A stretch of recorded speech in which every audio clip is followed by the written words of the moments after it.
Welcome to G3 media. ముందుగా headlines చూద్దాం. కేసులేని చిన్నిపై ఘాటు కౌంటర్ ఇచ్చిన పేర్ని నాని. నాకేమి భయం లేదు, ఎవరికి వంగను అని పేర్ని ఫైర్. కొలికపుడితో మాట్లాడితే నేనే చెబుతానని పేర్ని వ్యాఖ్య. తిరువురులో రాజకీయ మాటల యుద్ధం రగిలించిన పేర్ని నాని. హరీష్ రావుకు చామల కిరణ్ ఘాటు వ్యాఖ్యలు. హుజరాబాద్ స్క్రిప్ట్ జూబ్లీ హిల్స్ లో నడవదు అన్న చామల. 1,00,000 ఇల్లు ఎక్కడ కట్టారు, ఎవరికి ఇచ్చారు అని ప్రశ్నించిన చామల.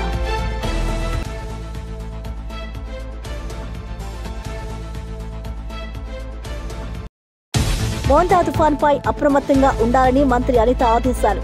తీర ప్రాంతాల్లో అధికారులు సిద్ధంగా ఉండాలని సూచన. భారీ వర్షాలు, గాలులు, ప్రజలు జాగ్రత్తగా ఉండాలని వ్యాఖ్య. ఎమర్జెన్సీ బృందాలు సిద్ధంగా ఉండాలని మంత్రి హెచ్చరిక. నవీన్ యాదవ్ విజయం ప్రజల విజయం అవుతుంది అన్న పొన్నం. కాపు, మున్నూరు కాపు వేరు కాదు, ఐక్యంగా ఉండాలని వెల్లడి. కాంగ్రెస్ అభ్యర్థికి మద్దతుగా మంత్రి పొన్నం పిలుపు.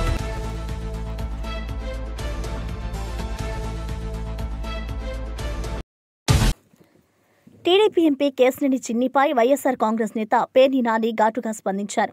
కొలికపుడి శ్రీనివాస్ను నేను టీవీలో తప్ప నేరుగా ఎప్పుడూ చూడలేదు అంటూ చురకలు వేశారు. కొలికపుడితో మాట్లాడి ఉంటే నేనే చెబుతా, దానిలో దాచేదేముంది అని అన్నారు. కేశినేని చిన్ని పేరు చెబితే తాను భయపడతాననుకునేవారు పొరబడుతున్నారని అన్నారు. నాకేమీ భయం లేదు, నేను ఎవరికి వంగి వంగి మాట్లాడను అంటూ స్పష్టంగా చెప్పారు. రాజకీయాల్లో నిజాయితీలో ఉండడం ముఖ్యమని, తాను ఎప్పుడూ అదే పాటిస్తున్నారని అన్నారు. ఈ వ్యాఖ్యలతో ఇద్దరి మధ్య మాటల యుద్ధం మరింత రగిలింది. తిరువురు ప్రాంతంలో ఈ రాజకీయ మాటల దాడులు చర్చనీయాంశంగా మారాయి. ఒకటండి టోటల్గా సరే, కొలికపూడి శ్రీనివాసరావు రోజు నాతో మధ్యాహ్నం పూట మాట్లాడతాడా, రాత్రి మాట్లాడతాడా, పొద్దున మాట్లాడతాడా నేను పక్కన పెడితే అసలు కొలికపూడి శ్రీనివాసరావు అని ఆయన ఇంతవరకు నేను టీవీలో తప్పితే లేదా ఫోన్లో యూట్యూబ్లో తప్పితే ఆయన ఎప్పుడు నేను చూడలేదు. మాట్లాడితే దమ్ముగా నేను మాట్లాడుతున్నాడు శ్రీనివాసరావు, నేను కొలికపూడి నాతో మాట్లాడుతున్నాడు, నేనే చెప్తున్నానని చెప్తా. దాంట్లో నాకు భయపడాల్సిన అవసరం లేదు, అయితే చిన్ని అంటే నాకేం భయం లేదు. ఇక్కడ ఒకటి చిన్ని సమస్యల మీద నేను ఒకటైతే మాట్లాడదలుచుకున్నానండి. కేశినేని చిన్ని ప్రస్తుతం మునిగిపోతున్న నావలాగా కనబడుతున్నాడు మనకి. మంచి హుషారుగా ఎంపీ గెలవంగానే కన్ను మిన్ను కానకుండా బావులుగా స్పీడ్ బోట్ లాగా ఓకే ప్రకృతిని చీల్చుకుంటూ స్పీడ్గా వెళ్తున్నాడు. ఇప్పుడు నాకు ఇవాళ అతను చిన్ని కనపడేదైతే చిల్లులు పడ్డ చెక్కనావలాగా అయితే కనపడుతున్నాడు. పడవలోకి నీళ్ళు వచ్చేస్తున్నట్టుగా కనపడుతుంది అతను పడవలోకి అయితే. గొడుగుపేట వెంకటేశ్వర స్వామి ఆయన చాలా మహిమగల దేవుడు. గొడుగుపేట వెంకటేశ్వర స్వామి గతంలో టీడీపీ ప్రభుత్వం అప్పుడు కూడా ఆ స్వామివారి ఆలయం మీద కన్నేసి దాన్ని ఎలా ఎత్తేయాలి, ఎలా దొబ్బేయాలనుకున్నప్పుడు కనకదుర్గ రెండో కంటి తెలియకుండా దాన్ని కనకదుర్గ అమ్మవారికి గుడికి అడాప్ట్ చేసి తద్వారా ఆ భూమిని ఎత్తేద్దామని కొంతమంది చూశారు. ఆయనకి అమాయకంగా సంతకం పెట్టినటువంటి ఒక పెద్ద ఆయన ఈ సంతకం పెట్టిన వెంటనే ఆరోగ్య సమస్యలు తలెత్తినాయి. ఇదేదో ఆ దేవుడి ఫైల్ పెట్టిన కాడి నుంచి నాకు ఈ దరిద్రం పట్టుకుందని చెప్పి వెంటనే ఆయన అక్కడితో ఆ పని ముందుకెళ్లకుండా ఆపేశారు. అంటే నాకు సమాచారం, చాలామంది ఎండోమెంట్స్ వాళ్ళు నాతో చెప్పినటువంటి సమాచారం అది. అట్లాగే ఇప్పుడు కేశినేని చిన్ని గారు కూడా ఆ వెంకటేశ్వర స్వామి ఆలయం స్వామివారి ఆస్తుల మీద కన్నేశాడు. కన్నేసిన దగ్గర నుంచి మొదలైంది.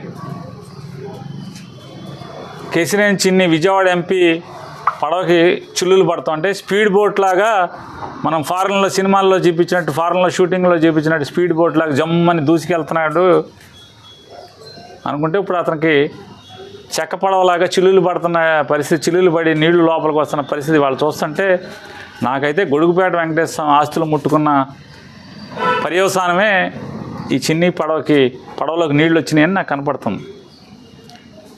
మొట్టమొదటిగా వద్దన్నా కొందికి మేము చెప్తున్నాం, దేవుడు ఆస్తి, మా గొడుగుపేట వెంకటేశ్వర ఆస్తి జోలికి రాబాకు, వచ్చిన వాళ్ళు ఎవరో బాగు. బీఆర్ఎస్ నేత హరీష్ రావుపై కాంగ్రెస్ నేత చామల కిరణ్ కుమార్ రెడ్డి కౌంటర్ ఇచ్చారు.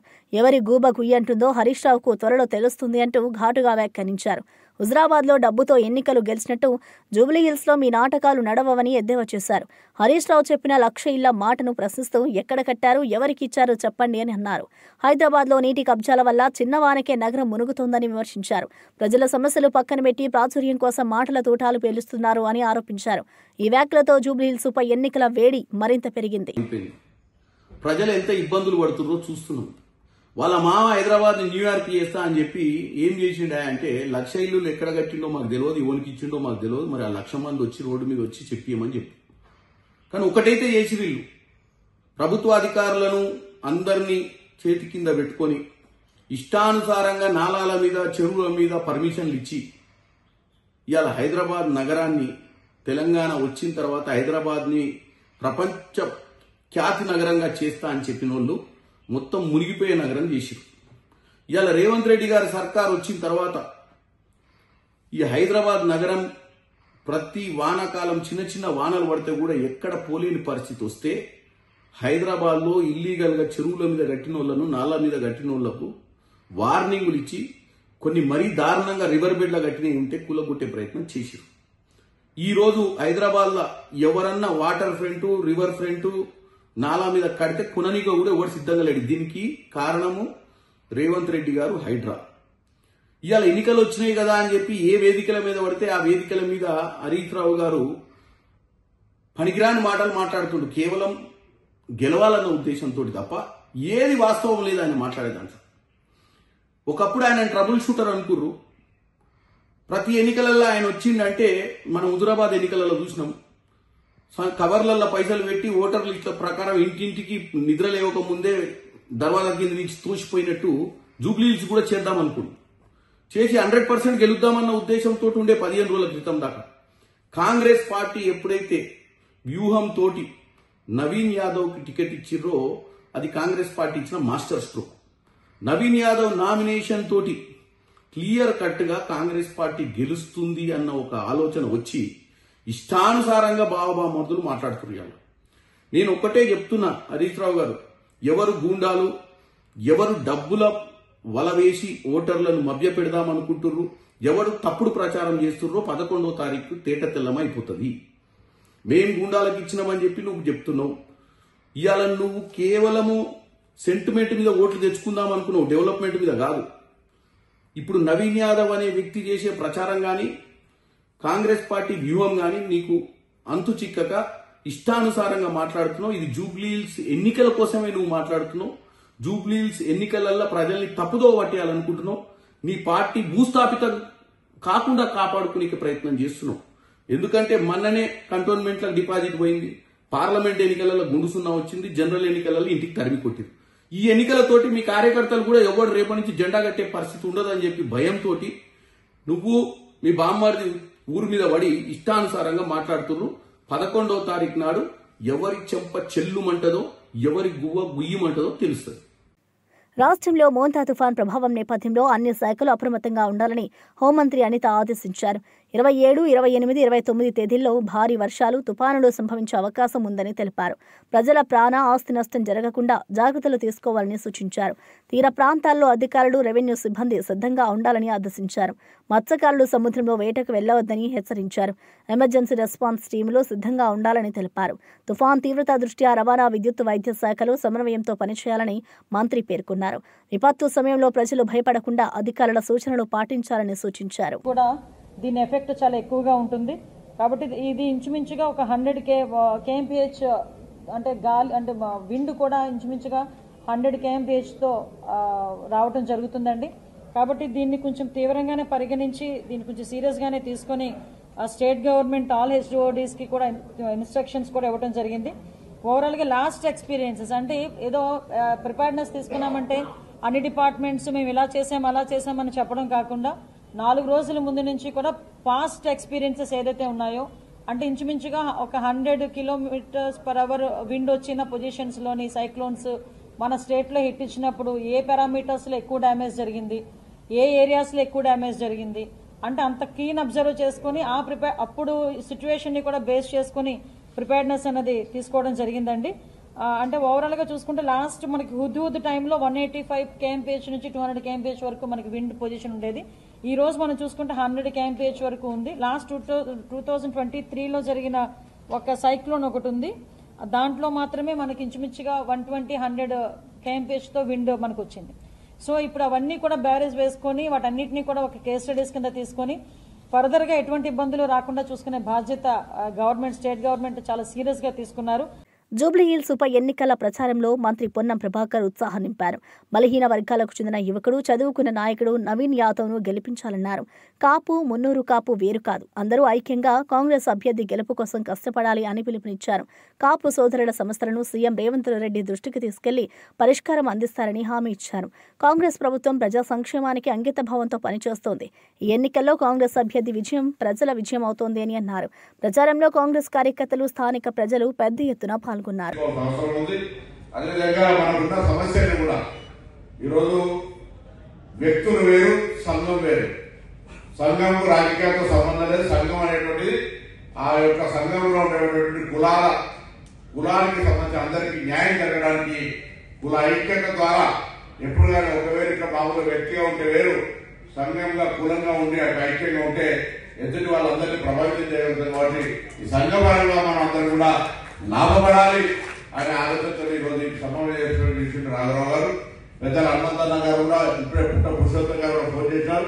ఇక్కడ డిఫరెన్స్ ఆఫ్ ఒపీనియన్ అందరం కూడా ఇప్పుడు నేను గౌడు శెట్టిపల్లి శ్రీశైల అంతా కలిసి ఉండేటువంటి విధంగా ఉన్నట్టు ఇక్కడ కూడా కాపు, మున్నూరు కాపు అవసరం. అందరం కూడా మనందరం మన హక్కులకు సంబంధించి ఐక్యంగా ఉంటేనే ఎదురువాడు ఎవరైనా రాజకీయ పార్టీ మనకి న్యాయం చేస్తారు. రేపు నేను హైదరాబాద్ ఇన్ఛార్జి మంత్రిగా పెద్దలు వివేక్ గారు, హనుమంతన్న గారు నాయకత్వం తీసుకొని తప్పకుండా సరియైన ప్రాతినిధ్యం స్థానిక రాబోయే మున్సిపల్ కార్పొరేషన్ ఎన్నికల్లో ఇస్తాను. కానీ ఎవరి రాజకీయాలు, నేను కూడా రాజకీయాలకు వచ్చినప్పుడు ఎవడు రమ్మని కూర్చేసి కూర్చోబెట్టాడు. శ్రమ పడాలి. ఏరినంత శ్రమ ఉంటే ఆవినంత అదృష్టం ఉంటే కలిసి రావడానికి అవకాశం ఉంటుంది. మనం ఇంటికాడ కూర్చునే సమావేశం రేపటికి నాంది పునాది. పొద్దున ఈ శ్రమ మీ ప్రాతినిధ్యం మీ భాగస్వామ్యం చూపెట్టండి. నవీన్ యాదవ్ గెలుపు కొరకు మీ కృషి స్పష్టంగా కనబడ్డాక పార్టీ మిమ్మల్ని పిలిచి అలా ఏం కావాలి రావాలని అడిగినటువంటి పరిస్థితిలో మీ ఐక్యతగా రాష్ట్రంలో బకాయిల అంశంపై మంత్రి సత్యకుమార్ యాదవ్ స్పష్టత ఇచ్చారు. బకాయిలు ఉన్నాయన్న మాట వాస్తవమని ఆయన అంగీకరించారు. గత వైసీపీ పాలనలోనే 2,500 కోట్ల బకాయిలు పేరుకుపోయాయి. కూటమి ప్రభుత్వం వచ్చాక మరో 200 కోట్లు చేరాయి అని వివరించారు.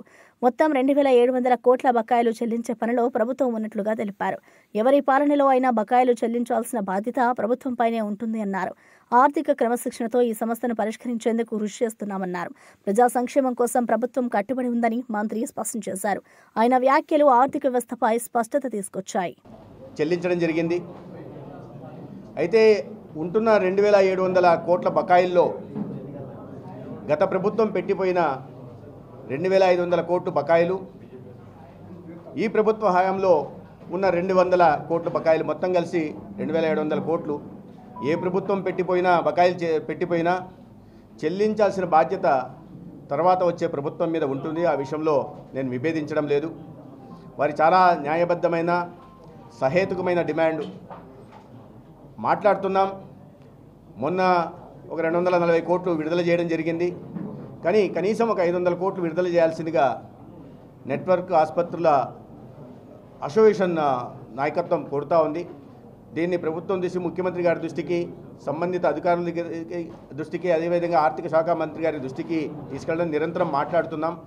ఒకవైపు ఈ నెట్వర్క్ హాస్పిటల్ అసోసియేషన్తో మాట్లాడుతూనే రెండో వైపు కూడా ప్రభుత్వం దృష్టికి తీసుకెళ్ళి ఇటీవల ఈ సేవలు కొద్దిగా ఆగిన కారణంగా ప్రభుత్వ ఆసుపత్రుల్లో నిరంతరంగా అందుతున్నాయి. నిరంతరంగా ప్రభుత్వ ఆసుపత్రులకు ప్రజలు వెళ్తూ ఉన్నారు.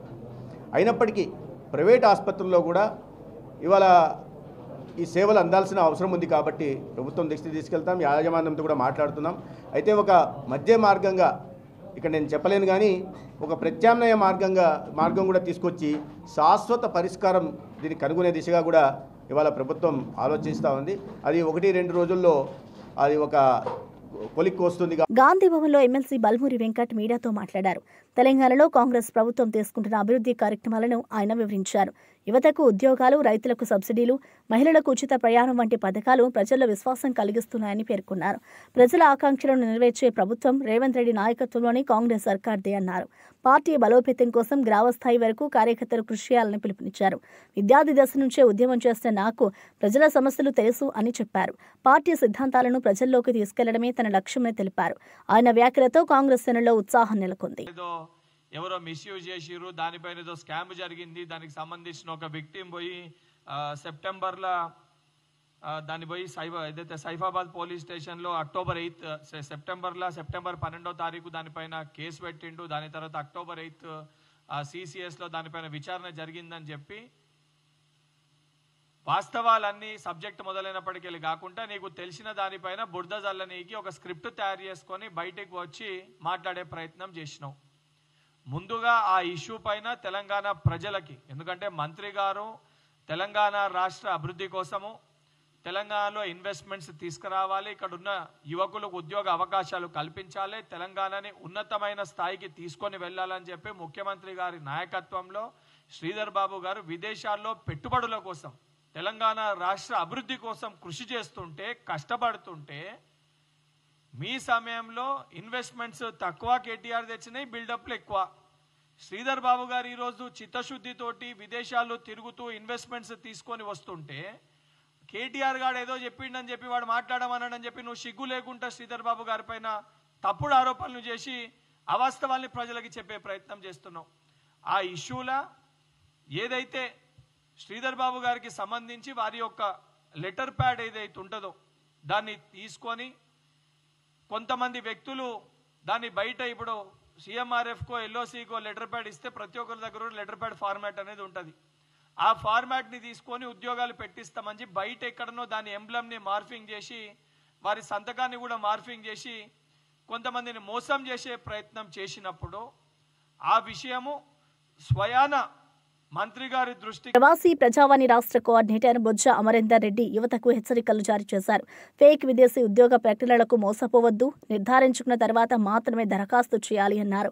ఇటీవల నకిలీ ఉద్యోగ ప్రకటనలతో పలువురు యువకులు మోసపోయారని తెలిపారు. ప్రభుత్వం అనుమతి లేని ఏజెన్సీలకు డబ్బు చెల్లిస్తే తిరిగి పొందడం కష్టం అని హెచ్చరించారు. యువత ఆన్లైన్, సోషల్ మీడియా ప్రకటనలను నమ్మకూడదన్నారు. రాష్ట్ర ప్రభుత్వం ఉద్యోగ మోసాలను అరికట్టడానికి కఠిన చర్యలు తీసుకుంటుందని అన్నారు. బాధితులు వెంటనే అధికారులను సంప్రదించాలని సూచించారు. ఉద్యోగాలు ఉన్నాయని ఫేక్ యాడ్లు ఇచ్చినటువంటి సందర్భంలో వాటికి అట్రాక్ట్ అయ్యి వాళ్ళని నమ్మి విదేశాలకు వెళ్ళి చాలా మంది మోసపోతున్నారు ఈరోజు. సో రీసెంట్గా బ్యాంకాక్లో జాబులు ఉన్నాయని చెప్పేసి ఇన్స్టాగ్రామ్లో యాడ్ ఇవ్వడం జరిగింది. గోల్డెన్ లైన్ ఎంటర్టైన్మెంట్ క్యాసినో అని ఒక కంపెనీ ఇన్స్టాగ్రామ్లో యాడ్ ఇవ్వడం జరిగింది. ఈ ఇన్స్టాగ్రామ్లో యాడ్ చూసి ఇక్కడ ఉన్నటువంటి తెలుగు విద్యార్థులు గ్రాడ్యుయేషన్ పూర్తయి జాబుల కోసం ఎదురు చూస్తున్నటువంటి విద్యార్థులు, ఎస్పెషల్లీ తెలంగాణ నుంచి 8 మంది విద్యార్థులు వెళ్ళారు జాబ్ కోసం బ్యాంకాక్కి. అక్కడ పోయినాక ఒక 10 రోజులు వాళ్ళని ఒక సిస్టమ్ ఇచ్చి కూర్చోబెట్టారు. సో తర్వాత వాళ్ళకి అక్కడ పోయినాక తెలిసింది ఏంటంటే ఆ కంపెనీ ఏదో బిట్ కాయిన్ బిజినెస్ చేస్తుంది, అమెరికాలో ఉన్నటువంటి కస్టమర్లకు వీళ్ళు ఆ బిట్ కాయిన్ సేల్ చేయాలి అంటే ఫ్రాడ్లెంట్, అది నిజమైన బిట్ కాయిన్ కాదు, అది ఫేక్ బిట్ కాయిన్. వాళ్ళ ఫోన్లు కలవట్లేదు, వాళ్ళకి ఈమెయిల్ పోవట్లేదు, వాయిస్ మెసేజ్ వెళ్ళట్లేదు, వాట్సాప్ పనిచేయట్లేదు. ఈ 8-10 రోజుల నుంచి ఆ విద్యార్థులు ఎవరైతే యువకులు ఉన్నారో వాళ్ళు ఏమయ్యారో అని చెప్పేసి ఇక్కడ తెలంగాణకు చెందినటువంటి వారి కుటుంబం, వాళ్ళ మిత్రులు అందరూ గాబరా చెందుతున్నారు. నిన్ననే ప్రవాసీ ప్రజావానికి వాళ్ళు వచ్చి కంప్లైంట్ చేయడం జరిగింది. ఇట్లా మా వాళ్ళు బ్యాంకాక్ వెళ్ళారు, ఒక ఉద్యోగం మీద ఇన్స్టాగ్రామ్లో యాడ్ చూసి ఉద్యోగ ప్రకటన చూసి బ్యాంకాక్ వెళ్ళారు, కానీ గత వారం 10 రోజుల నుంచి మాకు కమ్యూనికేషన్ లేదు, వాళ్ళ నుంచి ఫోన్లు కలవట్లేదు, వాట్సాప్లో. గాంధీ భవన్లో టీపీసీసీ అధికార ప్రతినిధి డాక్టర్ లింగం యాదవ్ మీడియాతో మాట్లాడారు. రాష్ట్రంలో కాంగ్రెస్ ప్రభుత్వం అమలు చేస్తున్న సంక్షేమ పథకాలను ప్రజలకు వివరించారు. రేవంత్ రెడ్డి నాయకత్వంలో తెలంగాణలో పారదర్శక పాలన కొనసాగుతుందని అన్నారు. రైతులు, మహిళలు, యువత కోసం తీసుకొచ్చిన పథకాలతో ప్రజల జీవన ప్రమాణాలు మెరుగుపడుతున్నాయని తెలిపారు. ప్రతిపక్ష పార్టీలు సత్య ప్రచారంతో గందరగోళం సృష్టించేందుకు ప్రయత్నిస్తున్నాయని విమర్శించారు. ప్రజలు కాంగ్రెస్ పై నమ్మకం ఉంచారు. ఆ విశ్వాసాన్ని నిలబెట్టుకోవడం మన బాధ్యత అన్నారు. ఆయన వ్యాఖ్యలతో పార్టీ కార్యకర్తల్లో ఉత్సాహం పెరిగింది. ఇవాళ గతంలో వామనరావు లాంటి వ్యక్తులని డేలైట్ లో మర్డర్ చేపించి సిబిఐ కేసులు ఎదుర్కొంటున్న పుట్టమధు నువ్వా మాట్లాడేది? ఇవాళ మా మంత్రి గురించి బిడ్డ ఒళ్ళు జాగ్రత్త పెట్టుకో పుట్టమధు. ఇంకొకసారి మంత్రి శ్రీధర్ బాబు గురించి నీ ఇష్టం వచ్చినట్టుగా మాట్లాడితే బిడ్డ తెలంగాణలో తిరగలేవు. ఇవాళ నీకు నిజంగా దమ్ము ధైర్యం ఉంటే ఏదైనా ఆధారాలుంటే ఆధారాలతోటి మాట్లాడు. అంతే తప్ప ఇవాళ శ్రీధర్ బాబు ఇమేజ్ ని డ్యామేజ్ చేస్తే ఏదో నీకేదో లబ్ధి చేకూరుతుంది అనుకుంటే తెలంగాణ ప్రజలు, ప్రత్యేకించి మంతని ప్రజలు చాలా విజ్ఞులు. నీ యొక్క బుద్ధి తెలిసే నీకు ఒకసారి అవకాశం ఇచ్చి మళ్ళీ ఇవాళ నిన్ను ఎక్కడికి పరిమితం చేసిరో ఇవాళ తెలంగాణ ప్రజలకు, మంత్రి అదేవిధంగా మంతని ప్రజలకు చాలా స్పష్టంగా తెలుసు. ఇవాళ క్లీన్ ఇమేజ్ ఉన్నటువంటి శ్రీధర్ బాబు గారి పైన ఏదో ఆకాశం మీద ఉమ్మేస్తే ఏదో జరుగుతుంది అనుకుంటే అది నీ పొరపాటు మాత్రమే.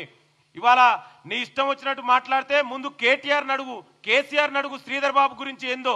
శ్రీధర్ బాబు అంటే ఏందో తెలంగాణ ప్రజలందరికీ తెలుసు. నిరంతరం ప్రజలకు అందుబాటులో ఉంటూ ఇవాళ ప్రజాప్రభుత్వంలో ముఖ్యమైన పాత్ర పోషిస్తూ ఇవాళ తెలంగాణ రాష్ట్రాన్ని ఏ విధంగా ఇంకా పెట్టుబడులు తీసుకొచ్చి తెలంగాణ యువతకు ఉద్యోగ కల్పన, ఉపాధి కల్పన తీసుకురావాలని కోసం నిరంతరం శ్రమిస్తున్న ఇవాళ మంత్రి శ్రీధర్ బాబు గారి పైన ఏది పడితే అది మాట్లాడితే ఇక్కడ ఊడుకోవడానికి ఎవరు సిద్ధంగా లేరు. పుట్టమధు జాగ్రత్త, మాట్లాడే ముందు ఏదైనా వెనక ముందు ఆలోచించుకొని మాట్లాడు. నీ గత చరిత్ర అంతా. సినీ నటుడు సుధీర్ బాబు తిరుమల శ్రీవారిని దర్శించుకున్నారు. ఆదివారం వీఐపీ విరామ దర్శన సమయంలో సతీ సమేతంగా స్వామివారి సేవలో పాల్గొన్నారు. తీతిదే అధికారులు స్వాగతం పలికి దర్శన ఏర్పాట్లు చేశారు. అనంతరం రంగనాయకుల మండపంలో పండితులు ఆశీర్వచనం చేసి తీర్థ ప్రసాదాలు అందజేశారు. ఆలయం వెలుపల మీడియాతో మాట్లాడిన సుధీర్ బాబు తిరుమల దర్శనం ప్రతిసారి ఆధ్యాత్మిక శాంతిని ఇస్తుందని అన్నారు. భగవంతుడి ఆశీస్సులతో మంచి సినిమాలు చేయాలని కోరుకున్నానని తెలిపారు. ఆయన దర్శనంతో ఆలయ ప్రాంగణం సందడిగా మారింది.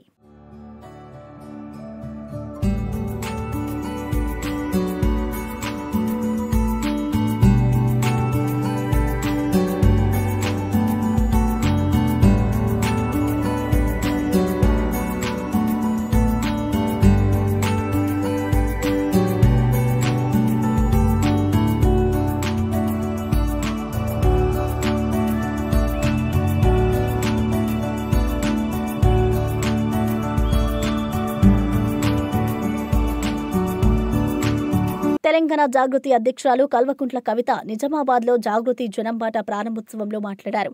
నేను 20 ఏళ్లుగా కేసీఆర్, బీఆర్ఎస్ కోసం కష్టపడ్డాను, కానీ కుట్ర వల్ల ఓడిపోయాను అన్నారు.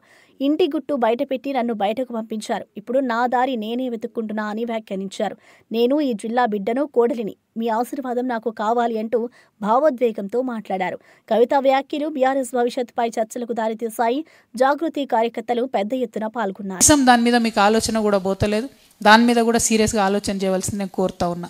అంటే అందరికీ సమాన అవకాశాలు అంటే ప్రభుత్వమే విద్యను ఈ విధంగా మరి అణచివేస్తుంటే సమానమైన అవకాశాలు ఏడికెళ్ళి వస్తాయి.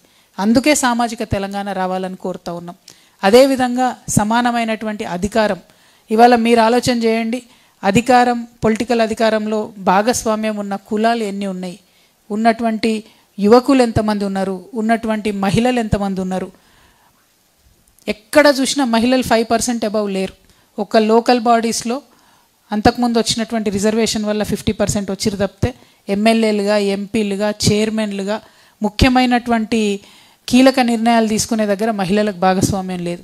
కీలక నిర్ణయాలు తీసుకునే దగ్గర యువకులకు భాగస్వామ్యం లేదు. కీలక నిర్ణయాలు తీసుకునే దగ్గర బీసీలకు భాగస్వామ్యం లేదు, ఎస్సీలకు భాగస్వామ్యం లేదు. ఎస్, రిజర్వేషన్ ఉంది కాబట్టి ఇస్తున్నాం ఎస్సీలకు, ఎస్టీలకు అంటారు. కానీ ఎక్కడ అవకాశం వచ్చింది? ఎక్కడ మంచి కీలకమైన మంత్రి పదవి ఇచ్చింది? మైనారిటీల గురించి మాట్లాడి ఇవాళ అధికారంలోకి వచ్చింది కాంగ్రెస్ పార్టీ. 2 ఏళ్ళు అవుతుంది. సిగ్గుతో తలదించుకోవాలి కాంగ్రెస్ పార్టీ. మైనారిటీ మినిస్టర్ లేనటువంటి మొట్టమొదటి ప్రభుత్వం ఇది ఉమ్మడి ఆంధ్రప్రదేశ్ చరిత్రలో. ఎస్టీ లంబాడా లేనటువంటి మొట్టమొదటి మంత్రివర్గంలో లేనటువంటి మొట్టమొదటి ప్రభుత్వం కాంగ్రెస్ ప్రభుత్వం. సో ఇందుకోసమే సామాజిక తెలంగాణ రావాలంటున్నాం. అందరికీ అధికారంలో భాగస్వామ్యం రావాలంటే हमारे माइनॉरिटी भाइयों को भी मिलना, एसटीज़ को भी मिलना, एससीज़ को भी मिलना, खवातीनों को भी मिलना, हमारे युवाओं को भी मिलना, सबके लिए सामाजिक तेलंगाना चाहिए. ఇదేదో నినాదం చెప్తలేను నేను. మనకు జూబ్లీ హిల్స్లో బీజేపీ కార్యకర్తలతో కలిసి ప్రధాని మన్ కీ బాత్ కార్యక్రమాన్ని వీక్షించిన కేంద్ర మంత్రి కిషన్ రెడ్డి బీఆర్ఎస్పై తీవ్ర విమర్శలు చేశారు. గత 10 ఏళ్లుగా ఈ నియోజకవర్గం అభివృద్ధి చెందలేదు. కేసీఆర్ హయాంలో ప్రజలు భయంతో జీవించారు అన్నారు. ప్రధాని మోడీ దేశాన్ని అభివృద్ధి దిశగా నడిపిస్తున్నారని, కేంద్ర ప్రభుత్వం తీసుకొచ్చిన పథకాలు దేశ ప్రజలకు ఉపయోగపడుతున్నాయని వివరించారు. జూబ్లీ హిల్స్ ఉప ఎన్నికల్లో ప్రజలు బీఆర్ఎస్ కాంగ్రెస్లకు గట్టి బుద్ధి చెప్పారని అన్నారు. ఆ ప్రజల ఆశీస్సులతో బీజేపీ అభ్యర్థి దీపక్ రెడ్డి విజయం సాధిస్తారని విశ్వాసం వ్యక్తం చేశారు.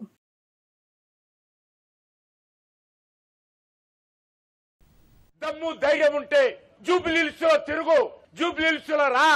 ఈ బస్తీల మధ్యలో, ఈ రోడ్ల మధ్యలో, ఈ చెత్త కుప్పల మధ్యలో చర్చించడానికి నేను సిద్ధంగా ఉన్నాను. కేసీఆర్ ఫామ్ హౌస్ లో పండుకొని స్టేట్మెంట్ పంపిస్తే కళ్ళు మూసుకొని ఓట్లేసేటువంటి పరిస్థితి పోయింది.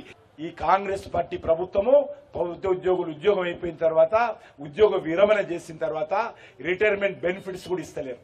అందుకే ఈరోజు ఆ నిరుద్యోగులు, ఆ యొక్క మహిళలు, ఆ యొక్క రిటైర్ అయినటువంటి ఉద్యోగస్తులు శాపం ఏదైతే పెడుతున్నారో తప్పకుండా కాంగ్రెస్ పార్టీకి తగులుతుంది.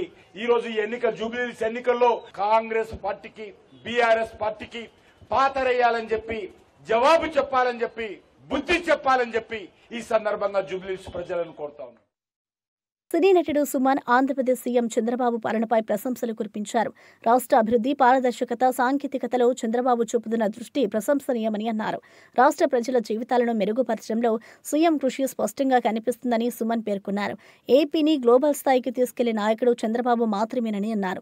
యువతకు ఉపాధి అవకాశాలు, పారిశ్రామిక ప్రోత్సాహం, పర్యావరణ పరిరక్షణలో సీఎం చూపుతున్న దృక్పథం స్ఫూర్తిదాయకమని అన్నారు. నిజాయితీగా పాలన చేస్తే ప్రజలు ఎప్పుడూ వెన్నంటే ఉంటారు అని సుమన్ పేర్కొన్నారు. ఇక్కడ వరకు పికప్ అవుతుంది. చంద్రబాబు నాయుడు గారు చాలా మంచి అడ్మినిస్ట్రేటర్, ఆల్రెడీ ప్రూన్. ఈ రోజు హైదరాబాద్ అంతా ఒక మోడర్న్ సిటీ లాగా ఉందంటే మెయిన్ ఆయనది ఆశీర్వాదమే. సో అడ్మినిస్ట్రేషన్ లో అక్కడ ఏమి లేదు. కాకపోతే కొన్ని ప్లేసెస్ లో కొంచెం లేట్ అవుతుంది, కొంచెం తొందరగా అవుతుంది, కొంచెం స్పీడ్ మీడియం ఉంటుంది. వాళ్ళకి తెలుసు ఏది ముందు చేయాలి, ఏది తర్వాత చేయాలి. గూగుల్ తీసుకొచ్చి పెట్టడం చాలా గొప్ప విషయం. ఎందుకంటే అది చాలా మందికి ఎంప్లాయ్మెంట్ వస్తుంది దాంట్లో, అండ్ వరల్డ్ వైడ్ గా కనెక్టివిటీ ఉంటుంది. సో అట్లా అది మంచి విషయం. అలాంటి మంచి విషయాలు ఇంకా చేయాలి. యూత్ ముఖ్యంగా ఏంటంటే జాబ్ అండి. ఈరోజు మెయిన్ గా ఏంటంటే అందరికి ఉద్యోగాలు రావాలి, ఎంప్లాయ్మెంట్ రావాలి. ఏదైనా నా చెప్తా అంటే రైతుల విషయంలో మటుకి కొంచెం ఎప్పుడు ఇంపార్టెన్స్ ఇవ్వాలి. రైతులు బాగుంటే దేశం బాగుంటుంది, దేశం బాగుంటే రాష్ట్రం బాగుంటుంది. బులెటిన్ ముగించే ముందు హెడ్లైన్స్ మరోసారి చూద్దాం. కేసులేని చిన్నిపై ఘాటు కౌంటర్ ఇచ్చిన పేర్ని నాని. నాకేమి భయం లేదు, ఎవరికి వంగను అని పేర్ని ఫైర్. కొలికపుడితో మాట్లాడితే నేనే చెబుతానని పేర్ని వ్యాఖ్య. తిరువులలో రాజకీయ మాటల యుద్ధం రగిలించిన పేర్ని నాని. హరీష్ రావుకు చామల కిరణ్ ఘాటు వ్యాఖ్యలు. హుజరాబాద్ స్క్రిప్ట్ జూబ్లీహిల్స్ లో నడవదు అన్న చామల. 1,00,000 ఇళ్లు ఎక్కడ కట్టారు, ఎవరికి ఇచ్చారు అని ప్రశ్నించిన చామల.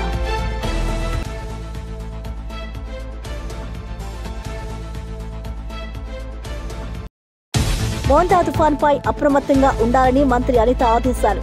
తీర ప్రాంతాల్లో అధికారులు సిద్ధంగా ఉండాలని సూచన. భారీ వర్షాలు, గాలులు, ప్రజలు జాగ్రత్తగా ఉండాలని వ్యాఖ్య. ఎమర్జెన్సీ బృందాలు సిద్ధంగా ఉండాలని మంత్రి హెచ్చరిక. నవీన్ యాదవ్ విజయం ప్రజల విజయం అవుతుంది అన్న పొన్నం. కాపు, మున్నూరు కాపు వేరు కాదు, ఐక్యంగా ఉండాలని వెల్లడి. కాంగ్రెస్ అభ్యర్థికి మద్దతుగా మంత్రి పొన్నం పిలుపు.